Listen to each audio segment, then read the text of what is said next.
Okay, what we will do is look at few examples and try to answer them. Okay. So example 1, okay, it's asked, what it says, the several studies have shown that the power plant, that 95% of the sulfur is in the coal is emitted through sulfur dioxide. Okay. And then you have to, what you have to do, derive an expression for emission factors. We all know about the importance of the emission factors. So we need to have good emission factor to estimate emission inventory. Okay. With this emission factor, you can find out what will be the emissions, let's say in Kanpur area. You can find out the total emissions in the Uttar Pradesh state. You can find it in India, and you can do the comparison from state to state, intercomparison from one country to another. So emission factors are very, very important. So what you see, the 95%, see simply see the sulfur dioxide, it is the sulfur which is present, and if you recall, we said the sulfur in the coal, almost entire amount of the sulfur is converted to sulfur dioxide, if you recall the earlier discussions. So that forms SO2. So here you see, simply think 32, if I take the molecular weight, and this is 32, and this gives you 64. So whatever is the sulfur, you get the sulfur dioxide twice of that one. Okay. So the sulfur content, let's say in percentage, okay, is S, or the real sulfur is times, this is sulfur percentage. Okay. So this is sulfur the percent, or this is the sulfur fraction in the coal. So if you take this as 2 times of this one will be sulfur dioxide that will be emitted. Okay. And the 95% of this one comes out, not entire thing is converted as per our definition or as per the problem. Okay. This is 0.95. Okay. So this is what, this is the emission in what units, depend on what is the coal units you have taken. So this is what is, let's say we are talking about 1 ton of coal. So this is the tons of sulfur dioxide. Okay. Can someone quickly convert this into the kg of sulfur dioxide? Okay. Kg of sulfur dioxide per ton of coal, as we require kg of SO2 of per ton of coal for coal having percent content of sulfur. Okay. And then I want to, what I want is in kg of SO2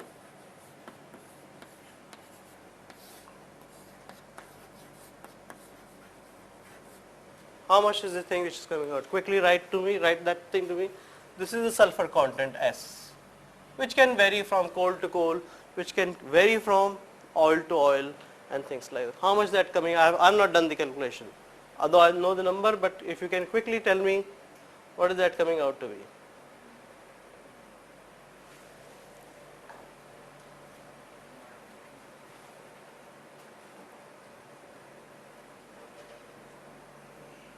See, S is a variable, right? In the coal, sulfur content will vary. You take a coal from Assam, it will vary. You take coal from the North Field, it will vary. You take this coal from lignite in south, that will vary. So what that factor comes out to be? What is that coming out to quickly? Can you do that? 19S, correct? Okay. So that is what is the factor I wanted you to do, is come up with a 19S. That much of kgs of SO2 will be emitted by burning 1 ton of coal, right? Is that clear to everyone? Suppose the same example I had, and I said suppose the coal has the ash content of A%, Okay. And I also gave you the example that 85% of ash is emitted as fly ash. Okay. Find emission factor, and generally, okay, it is not a standard thing. We write the emission factors in kg of whatever the pollutant which we are talking about per ton of fuel or coal. Okay, and then why I am writing 85%? Those you might slightly remember, if you recall, when you burn the coal, there are two types of ash which comes out. One is a fly ash that goes up through the chimney, and there is something called bottom ash which falls at the bottom of the boiler, and generally the bottom ash is about 15%. Okay. So same way, the way we develop the factor, so this will, I am not doing the calculation, this will come out something like A is in percentage of ash, kg of ash will come out as a particulate matter. So I can write kg of PM, that is particulate matter per ton of coal, and we can check. So that's how the emission factors are developed or derived. Okay. I just extended the example from sulfur to particulate matter emission that may come out by the burning of the coal. Okay.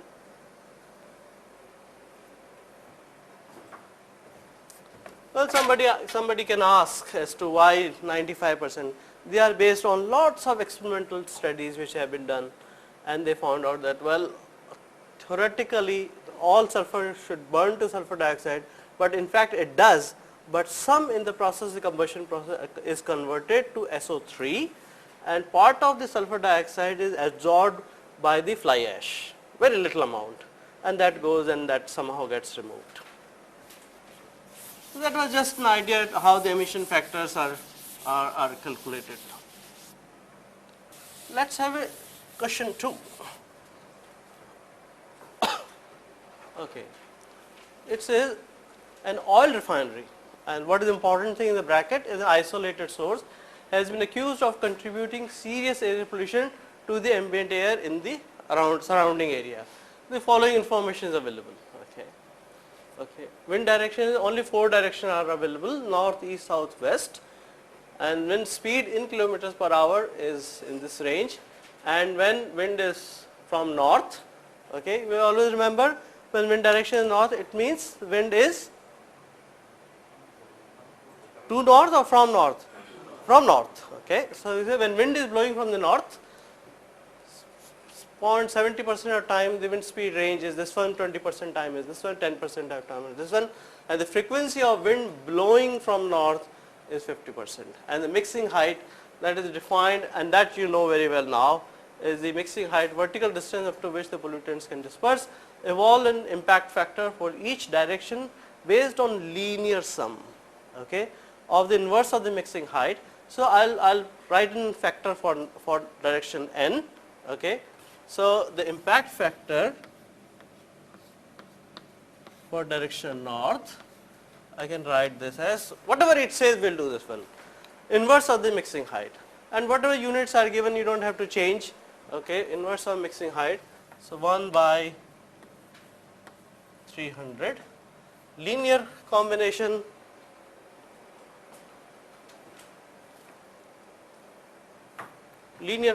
of what? The second thing is percent, okay, frequency of the wind direction. So that is percent frequency is 50 plus, third thing is what? Inverse of the mean wind speed. So mean wind speed, so we have to calculate the mean wind speed for the, we are talking about north. So what you can do is 0.7 times 2 plus 1, 3 plus 0.2 times, that is you are finding out the mean wind speed in the direction north. What do I do? 0.2 times what do I write here? 8, okay, plus, that is 10%, so 0.10 times the average wind speed in this range will be what? 12.5. See, the range is 10 and 15, so average is 12.5.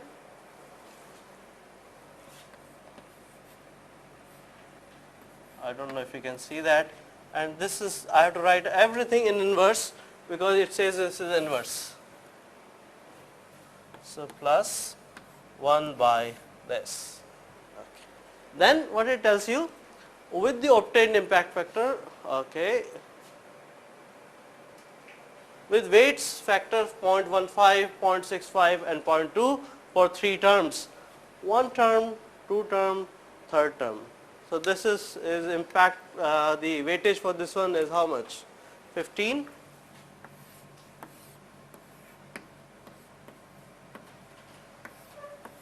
This is at 0.65 and this one is how much? 0.2. So this is impact factor for north. Okay, I thought the problem is very clear and straightforward. Okay, so that is what you have to do. So that way you can find out the impact factor for various directions. Okay, and very quickly you can see, at least for this example, this is going to be a very small number. Okay, this is going to be a very small number. Okay, the fraction of something 0.7 into 3 and this and that comes out to a 4.5. Okay, so major number, the large number will be this. Okay, you can do the entire calculation, or simply you can assume that these two big, you can ignore them for simplicity. Actually you should find out the full, but if you really will see how much this will come out to be, close to 32.5. So this one you can say.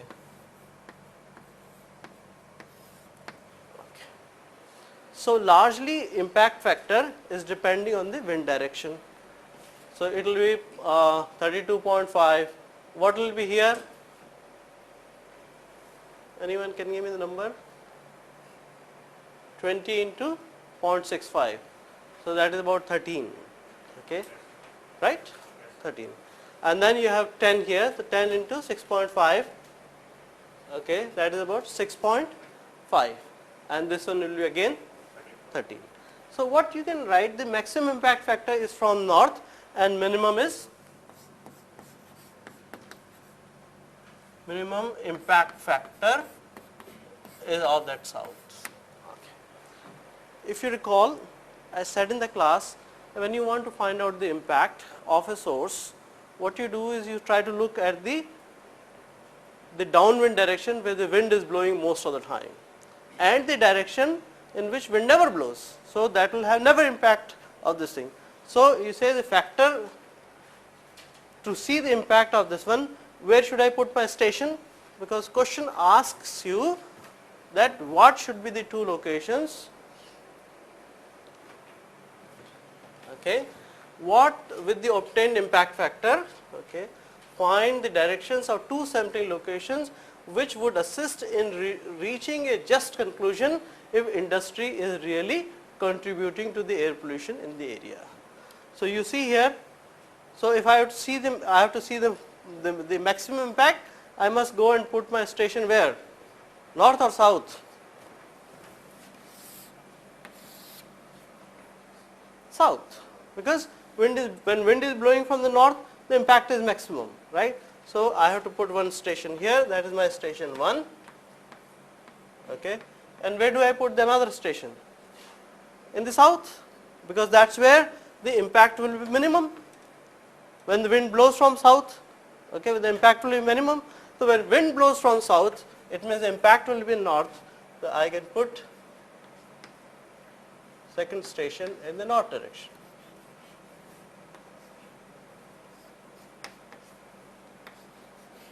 And then I have to really see the difference of the levels what one obtains at ST1 .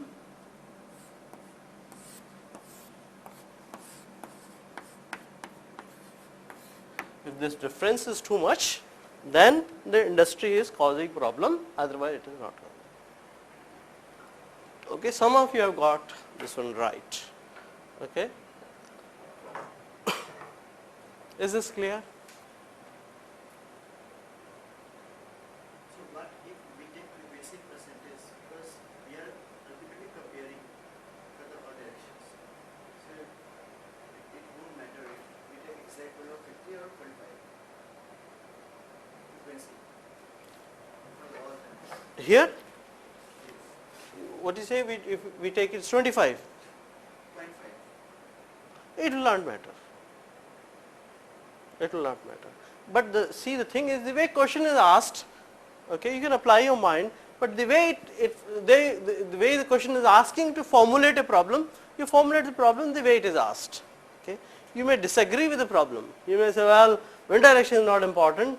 You think the mixing height is important, but well, that is your understanding and logic. But when we are trying to do a problem, we try to do exact what problem wants us to do. Okay, this is not. It's just some idea to give you that how air pollution could be related with mixing height. The things how to find really the impact in terms of the quantification. The things are more complicated, but this was just to establish what is the direction where we do this sampling to establish if industry is really causing a problem or not causing a problem. Okay. And in this figure, remember that your what is that? Oil refinery. Oil refinery, we are assuming the oil refinery is sitting here, right? Okay. Why we are not converting the mixing height here in kilometers?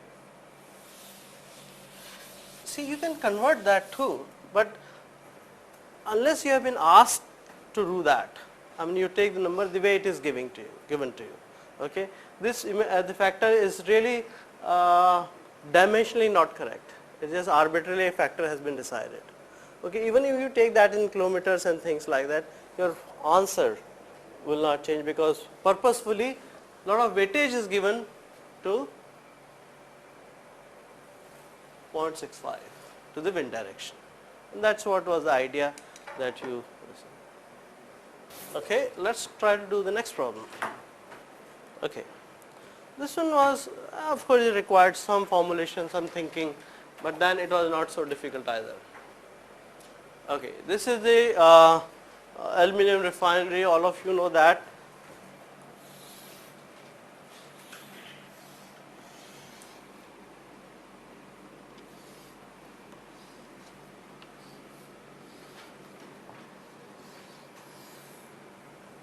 This is your reduction pot. This is what we call as the primary emissions. If you recall, whatever cannot go through the hood, which is like this is kind of hood, if you recall.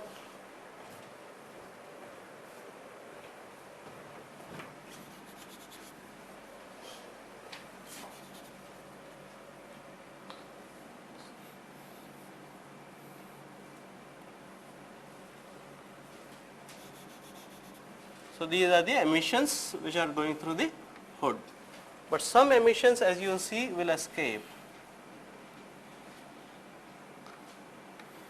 and that is what we call as the secondary emission.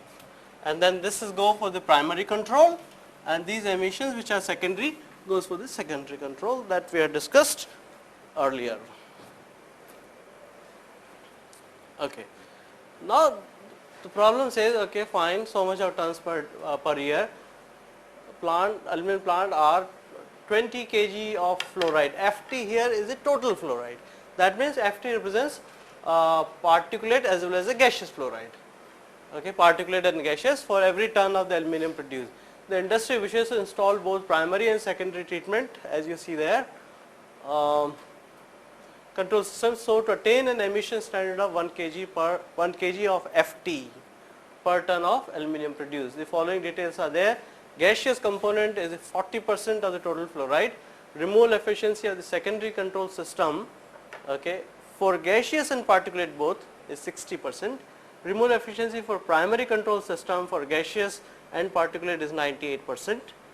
The collection efficiency for gaseous and particulate fluoride at hoods varies. Okay. If the collection efficiency of the gaseous fluoride is 90%, okay, what should be the minimum design efficiency for particulate fluoride so that the industry meets the emission norms? Okay.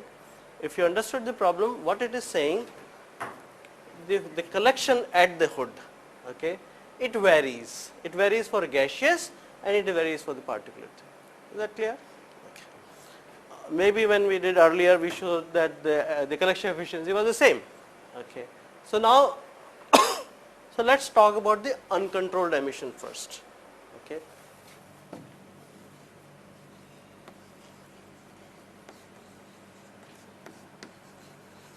Which emissions? Primary emissions.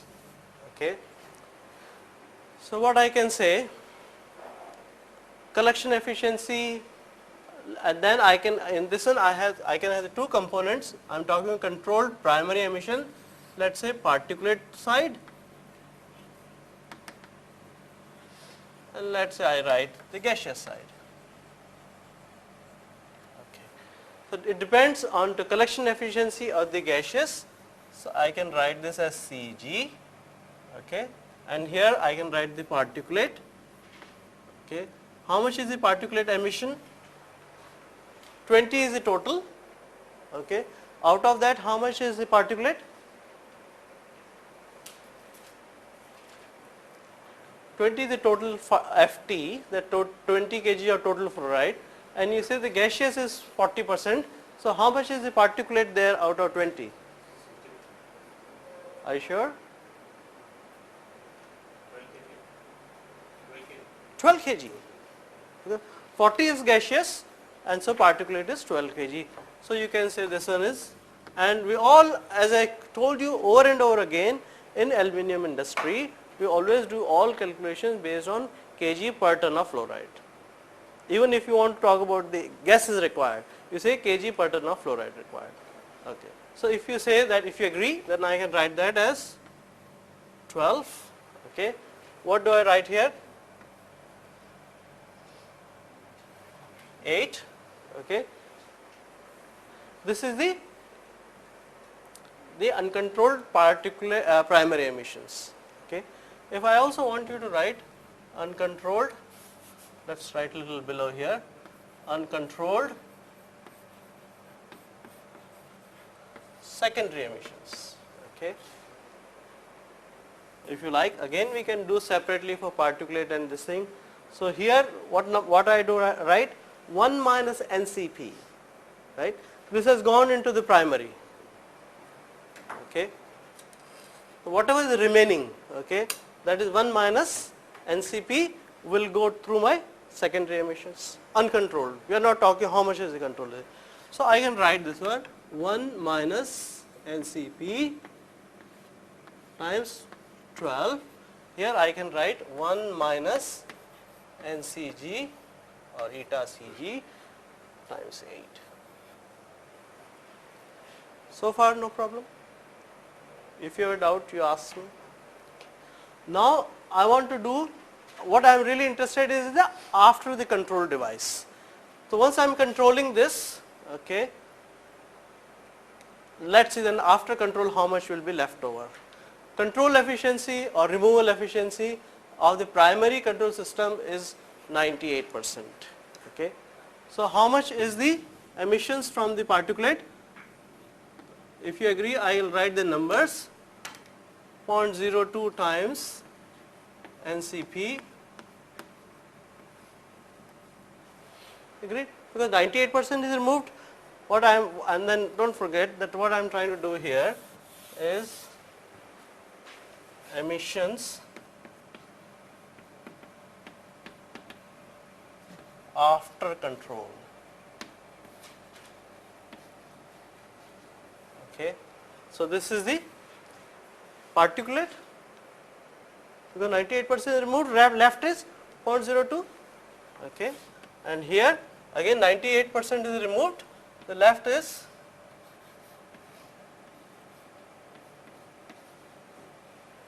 into 8. Agreed?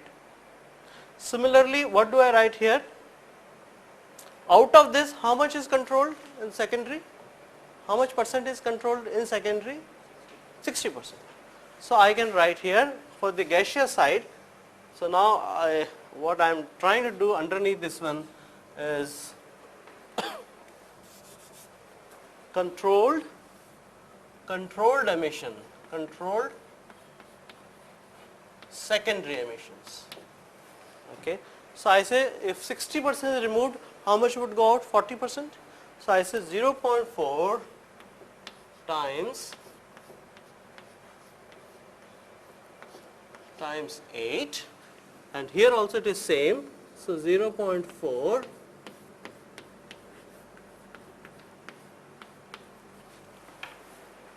I leave you to see this one now. Again 60% is removed, so 40% we are talking about controlled secondary emissions. So much are emissions still going to atmosphere, particulate and gaseous. In primary, particulate and gaseous. Okay. Let's see. Do you know NCG or eta Cg given to you? How much is the number? 90%. So here you can write 0.9. Okay. This one also is 0.9. Okay. This also is 0.9. Okay. And then I'll to find out the total emission. What is my total emission? Through the primary source, particulate plus gaseous. Okay. Same thing I'll do here. Okay. Particulate plus gaseous. Okay. And now suppose if I am calling this as A and this as B, with the definition or with the problem, A plus B should be equal to or less than 1, right? That's allowable emission. Where do we see that from? So that industry meets the emission norm. And what is the emission norm? The industry wishes to install both system to attain an emission standard of 1 kg. So this is equals to 1. I am not writing units on purpose. So if you have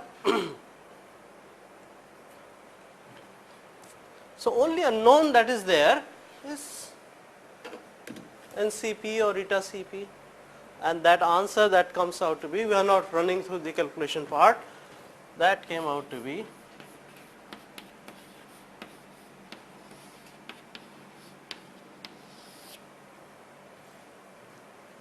and many of you have done correct. Is that part okay? All right? Clear? Okay, very good. So the problem was simple, but it needed to be formulated properly. And we expect you to, given a situation, you must be able to formulate the problem. No one will ask you straightforward questions that this is a formula, put in the numbers, right? You have to spend some time understanding the problem. In fact, formulating a problem is sometimes more difficult and more important than getting the solution. Because solution you will know once you write the problem properly is sometimes just simple, it could simply be algebra, right? But the formulation, and the formulation comes from your understanding of the problem. I want to spend little time talking something which some of you might know rather well and some of you may not know at all. Okay? So for the benefit of everyone,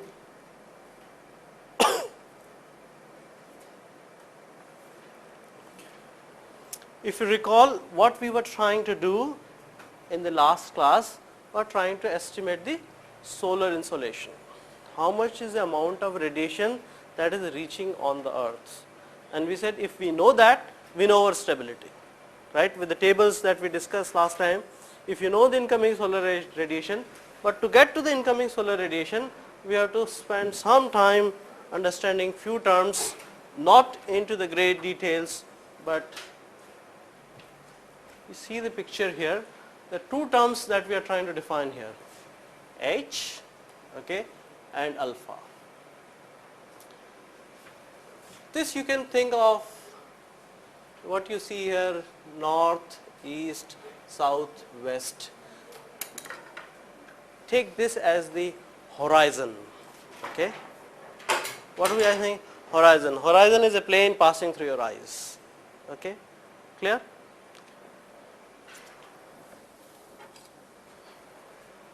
And whatever the star which you might be considering, and suppose you are standing at the center, I can also, like for the timing, I can assume I am sitting at the center of the earth, okay, and do you think if I am standing at the center of the earth, okay, will the equator plane and my horizon, will it be parallel or will it not be parallel? It will not be parallel, right? That because that equatorial plane is inclined, and whereas my horizon is horizontal, okay, good. So if there is a sun or whatever the star is there, okay, so this angle that I make, okay, this angle is H from the horizon, or if I drop a perpendicular from here to here, the angle that I form is my H. So I'll read this one to make it very clear. The observer is located at the center of his celestial sphere, okay, with zenith Z above his head, that's there, and the horizon, okay, and horizon is NESW, more or less this plane, okay, that is his horizon. The sun, moon or any other celestial body can be identified by the two coordinates, altitude, that is H, okay, and azimuth, okay. Altitude is the angular distance above the horizon, which will be between 0 and 90 degrees, okay, and azimuth is the angular distance measured along the horizon, westward from the south point, okay. So is that two things clear? Azimuth and the altitude H, okay. Why we are defining these things? We will need them somehow in few derivations which we might do.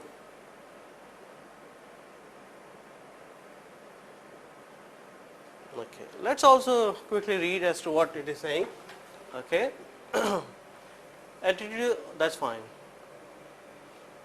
Some people measured it through the eastward also, from the north, it should say somewhere north, from north, different things are there, okay. The daily movement of an object resulting from the rotation of the earth on its axis starts when it rises at 1, 2 and sunset is 3, that is what it is referring to.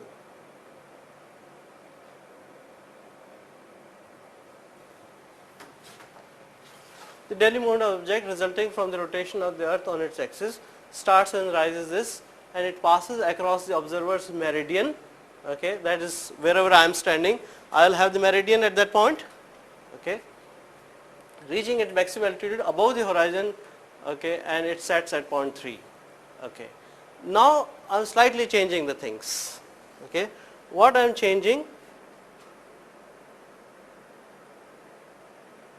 okay, now I am no more talking about horizon, okay, I am talking a plane of equator. You see clear difference between the horizon, the plane of horizon and plane of equator. See, because you see depending on your location, okay, your plane of horizon will vary, right. You are in the close to the North Pole, or you are in America, or you are in India, your horizon will change, okay. If you are in Australia, horizon will be entirely different, okay. But then we want to have a better coordinate system. So what we are saying, a plane, we are not taking that as horizon, we are taking as the equatorial plane, okay. The plane which contains the equator will be an equatorial plane. So that is what you see here, equatorial coordinate system. The horizontal coordinates of an object depends on the location of the observer on the earth, that we saw. in astronomy, because you want to have these things without any ambiguity and confusion. Equatorial coordinate are commonly used when giving the position of an object on the celestial sphere. What is a celestial sphere? The sphere which passes through the star and through the zenith. So that will become clear here. In a moment, if I can give you this picture. Okay. This you see is my equatorial plane. So Earth may be just sitting here, and a plane which is containing the equator or the complete equator surface, that is this plane. Okay. And the circle which is passing through the sphere that will contain onto the surface, the star, that sphere, okay, with center being the same, okay, that sphere is we call as the celestial sphere. Okay. So now we want to define the two things. Now on to the thing which we defined h, okay, now defining as delta, and we call it declination. But now this is defined onto the celestial equator. Okay. Earlier thing was on horizon. Okay. And same azimuth, okay, that we defined onto the horizon before. On equatorial plane, this angle starting from south, and you see the tau is called hour angle.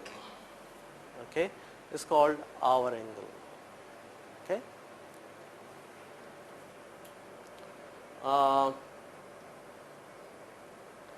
Do you think the hour angle will change time to time, every hour? That will change, okay? Because what it is doing, it is making the angle from sun's position to your meridian, and as the earth is rotating, with respect to fixed sun, suppose the fan is my sun and I am rotating, okay?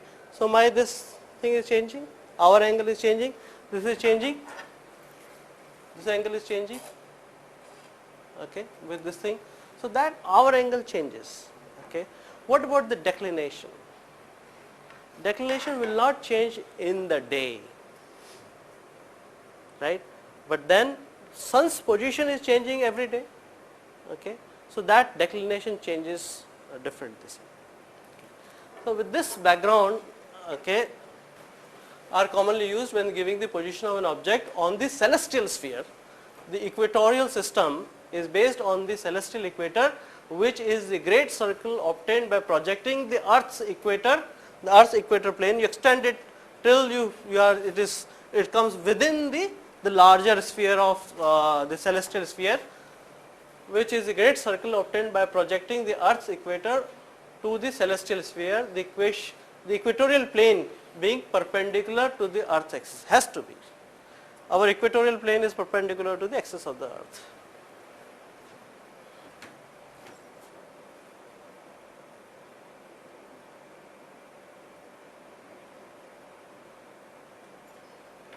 The first equation coordinates is declination, that is our delta, measured in the degrees north and south of celestial equator. Okay, that again is something very similar to h, but our plane on which we are measuring is different.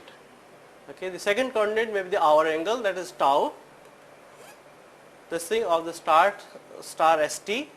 The hour angle corresponds to the length of the sidereal time elapsed, okay, since the body that is star last made a transit of the meridian, because with the sun may be fixed, but as it is rotating, my position or my meridian is making different angle all the time.